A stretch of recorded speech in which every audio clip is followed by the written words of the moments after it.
Well, obviously, it's a bit of a grudge match. Help us understand what this fight means to you personally. I mean, it means a lot because of the nature of events that transpired up to this. We're looking at good guy versus bad guy. Hero versus bully. You know, I'm a revolutionary of the movement. And we come from the same place, same city, same streets. But at the end of the day, he forgot where he came from. And I'm here to remind him. This is about as personal as personal could get. I'm trying to put him inside a wheelchair Friday night and leave him with a reversible hip. Why do you think he's so slow to give you the respect that you feel like you deserve? Because he's selfish. He tried to close the door on the backyard, period. It wouldn't be no Bruce Leroy in the UFC. It wouldn't be no George Masvidal. It wouldn't be a lot of those dudes if it wasn't for backyard fighting. You know, we're not as political. If you got what it takes, we're giving you the opportunity. And I pride myself on getting corporate America to trade in their suits and ties for baseball hats and tennis shoes to come on down to sunny South Florida. Ringling Brothers and Barnum and Bailey Circus is not the greatest show on earth. We are. And that's been proven. You're going to hurt him? I got to. You know, his wife and his kids and his mom said, hey, you bet not come back to the house if you don't win.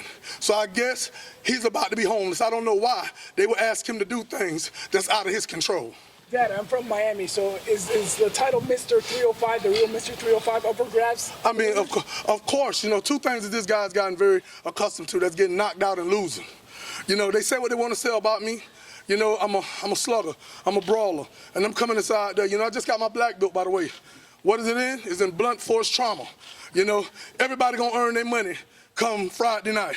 My, you know what I'm saying, suggestions for the EMT, keep the bed ringside for that guy, you know, because he's going to need it.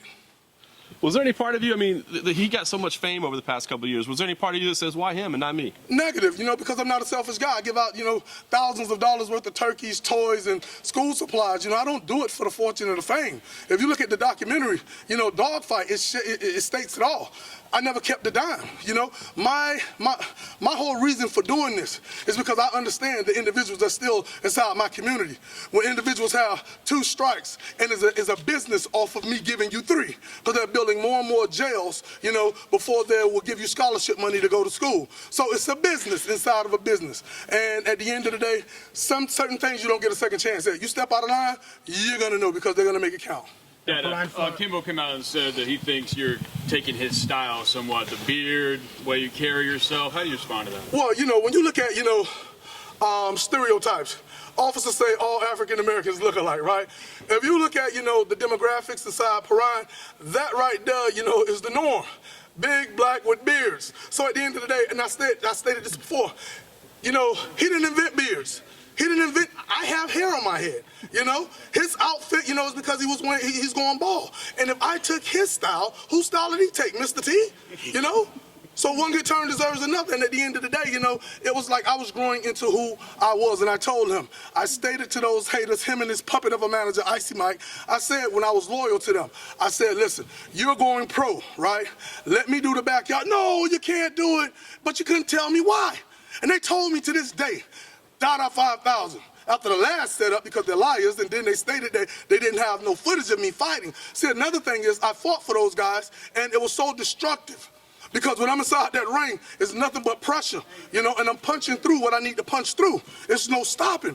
I'm going to obliviate this dude, you know, and before I get to something else, you know, when they talk about MMA, he's coming to fight MMA. My definition for MMA, you know, is not mixed martial arts. It's mass, mutilate, and annihilation. And that's what I'm going to do to Kimbo Slice February 19th when he step inside that Bellator cage.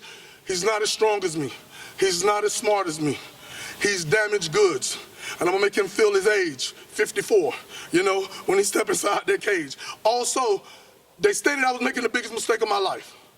You know, I'm an individual who came from nothing. Right? And I was still giving back. This individual here, you know, yo, listen, that's why the rich get rich and the poor get poor. You don't have to go in your pocket to give another grown person something. Talk to the kids. You got kids killing kids. Talk to the kids about putting down the guns, picking up a book, educating themselves, because you can't change what they do until you change what they know. When they know better, they'll do better. They're coming from broken family homes that is being occupied with a single parent. And neither one of those parents is the mom or the dad. It's the grandmother who calls a toilet stool a commode, a water faucet a spigot, a bathroom an outhouse. She can't enforce the values of education to the kids because it wasn't enforced to her. right? So they're looking for fathers because it's absentees, just like absentees ballots. They told me, Dada 5,000, you're making the biggest mistake of your life. I asked them to this day. I got the #1 movie in the world out on Netflix. It was filmed by Billy Corbin of Raconteur. It's called Dogfight. I've won 2 Emmys on NBC. Done numbers on Rolling Stones magazine a couple times, ESPN 4 times, Miami Herald, National Geographic, Vice Media, Taboo USA, Telemundo, Univision, everything. You name it, we're doing it. EA Sports, man, work with Tiger Woods, Arnold Paul, Malik Trevino. So corporate America has accepted what it is that I do. This right here, backyard, we revolutionized the way that the world look at extreme reality. I didn't invent it, but I played the innovative part to it. I made it more appealing, changed its perception, changed the perception of the way individuals look at it. History repeats itself. Now you look at the glove sports like MMA and boxing. Before MMA and boxing was relevant, there were this. Back when legends like Ken Shamrock, you know, the Gracies, you know, Shawnee Connor was in the beginning of UFC, it was no gloves. So I'm just taking the sport back from which it originally came from, you know. So I think I'm a revolutionary for the movement. We got a lot of talent that's coming up, you know, and this right here is just going to symbolize that I'm not done doing great things. This fight, February 19th, is just going to be a small token of my appreciation. You talk about Prime, Florida and the neighborhood, and it sounds like everyone is just behind you. Do you think, what's the split, if you could say it? Is no one behind Kimball anymore? Well, I'm going to be honest with you. You know, just you? He has a small head, but he has a big mouth. And he continues to stick his foot in his mouth. He stated that he's a 7-figure NIGGA, right? Then he stated that all of his friends are with him. They are rich, and thank you, they are rich and they are successful, right? He said, what the hell am I coming back to my old neighborhood for, right? He was like, I don't F with none of them dudes down there like that. Hold on, bro, you still got dudes that helped you out. Even when you was losing, people kept affiliating you with my movement, you know? So in actuality, he need to be telling me thank you because indirectly, I kept his career on life support when he got knocked out by Seth Petruccelli, you know, and all this other stuff. So he need to be telling me thank you because if I wasn't doing the backyard, he would have been forgotten about. Do they feel like that he's turning their back on him? Of course. I mean, listen. I thought it was going to be a riot. I thought it was going to be a riot when he came down to sue my shop because people gathered around him. That was hurtful. You saying that all your friends are with you? They are rich and they're successful? You know what I'm saying? Yo, you got individuals, right, that has helped him out tremendously. That he didn't get here by himself. Neither did I. The difference between me and him is I acknowledge the people that helped me. So you don't think it was genuine that he came home? You think he just did it for No. He only came home because I put him under the gun. I stated that he doesn't come back to the hood. I stated that, you know, he only come back when it's beneficial to himself. His heart ain't like mine. You know what I'm saying? See, he's one individual. You know what I'm saying? It's many within me. He who dwells within me is stronger than what's inside him, and he's going to feel it. You gave us an idea of what to expect. Tell the fans again, what can they expect? They need to expect mass mutilation and annihilation. This fight is not getting out the first round. He says that, Dada's gonna run. Bro, you ain't seen me in 5 years. You ain't been to the hood in 8 or 9. You know what I'm saying? So at the end of the day, it's been a lot done changed since the last time you abandoned Paran. You know what I'm saying? And Kimbo, you're gonna see this. Paran is the place, you know what I'm saying, that you abandoned. I still stay there. You didn't want to take this fight. He didn't want to take this fight for a couple reasons. You see, when Bellator put this fight inside his lap, see, he couldn't avoid it no more. I called him out years ago. You know what I'm saying? But that was because, you know, you got to look at it. Yo, man, listen, I don't hate him. I'm disappointed just like a lot of other individuals. You switched out, and when I say switched out, the little kids with great power come great responsibility, right? So people looked at you like, yo, you're one of the ones that made it. Come talk to Lil Joy. He knows you, but ask Kimbo, do he know Lil Joy? No, he don't.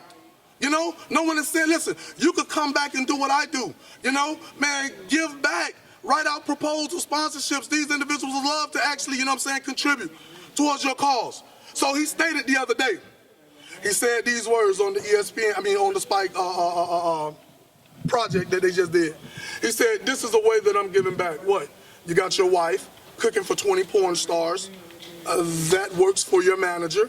How does that food benefit the people of Paran? You know, so you really need to, you know what I'm saying, think before you speak when you're talking about giving back, because what you guys are doing does not benefit nobody in Prime. Then he says, after Bellator 149, I think I'm going to fight Roy Jones Jr. I think I'm going to give Kurt Angle a shot. Man, dude, common sense, you never put the cart before the horse. You know what I'm saying? The horse pulls the cart. You ain't getting past me this Friday. So all that is going to go out the window. I ain't got to say what he got, what he don't got, what he lacked. We all know. We all seen his fights. You know what I'm saying? He's going to be in for a world of hurt. I didn't come this far, you know what I'm saying, to get stopped by him. He's going to be another notch under my belt.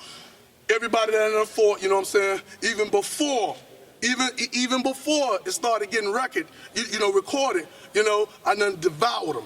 You know, and nobody ain't get out of the first round, and this Friday, you know what I'm saying, it's not going to be no different. He's not going to get out of the first round. One or two more, guys. What can the people expect to see you for the first time on Spike national television? How much are you looking forward to that? I mean, a lot, man, because, you know, it strengthens what I'm doing. It strengthens my brand.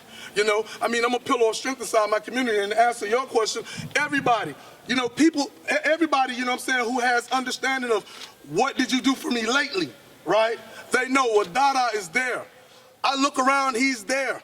You look for Kimbo, you know what I'm saying, even in with a magnifying glass in the daytime, he's not there. He's only beneficial. It's only beneficial that he show his face when it's conducive towards him. Now, that's the bottom line. You guys from the same neighborhood, and you feel like the community is behind you, your community. What? Do you feel like it's more pressure on you? No, because guess what, bro? They didn't expect me to get this far. The truth of the matter. Last one. You know?